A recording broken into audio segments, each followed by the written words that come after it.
اسلام کی تاریخ میں اگر علم، ادب اور فقہ کے سب سے روشن ستاروں کا ذکر کیا جائے تو ایک نام ہمیشہ نور کی طرح چمکتا ہے: امام مالک۔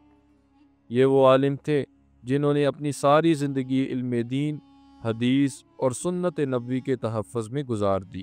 آج ہم آپ کو لے کر چلتے ہیں اس سنہری دور میں جب مدینہ منورہ صرف عبادت کا مرکز نہیں بلکہ علم و بصیرت کا گہوارہ تھا۔ امام مالک کا پورا نام مالک بن انس بن مالک بن ابی عامر الاصبحی تھا۔ آپ 93 ہجری میں مدینہ منورہ میں پیدا ہوئے۔ یہ وہی مدینہ تھا جہاں نبی کریم صلی اللہ علیہ وسلم آرام فرما ہے، جہاں ہر گلی میں علم کی خوشبو تھی۔ امام مالک کا خاندان علم و تقوی میں مشہور تھا۔ ان کے والد انس بن مالک کوئی عام شخص نہیں تھے، وہ اہل علم اور باکردار انسان تھے۔ ان کی والدہ ایک نیک خاتون تھیں جو بچپن ہی سے امام مالک کو قرآن اور سنت کی تعلیم دیتی تھی۔ امام مالک نے تقریباً 900 سے زیادہ علماء سے علم حدیث حاصل کیا۔ وہ فرماتے تھے، میں نے علم اس لیے نہیں حاصل کیا کہ لوگ میرا نام لیں، بلکہ اس لیے کہ مجھے نبی کی سنت معلوم ہو۔ ان کا علم صرف کتابوں کا نہیں تھا بلکہ عمل اور کردار کا آئینہ دار تھا۔ ان کی محفل میں بیٹھنا عبادت کے برابر سمجھا جاتا تھا۔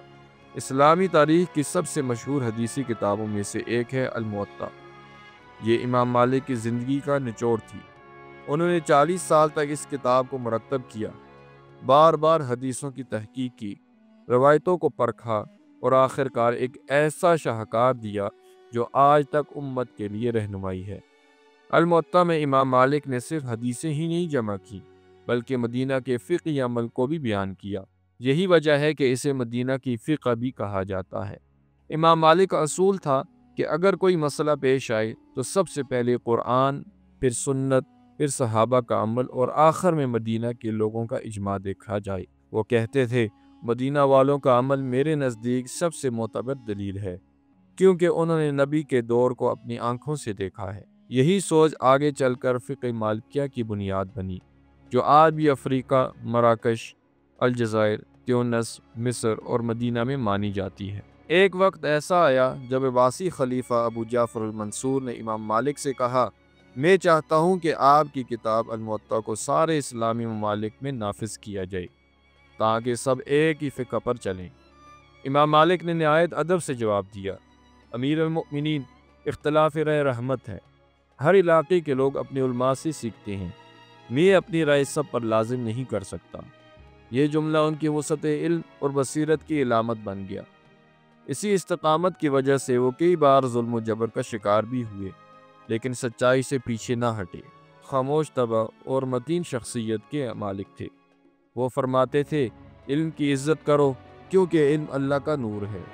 وہ کبھی حدیث بیان کرنے سے پہلے غسل کرتے، خوشبو لگاتے اور ادب کے ساتھ بیٹھتے۔ ان کا کہنا تھا، جس طرح نماز کے لیے طہارت ضروری ہے، اسی طرح حدیث کے لیے دل کی صفائی ضروری ہے۔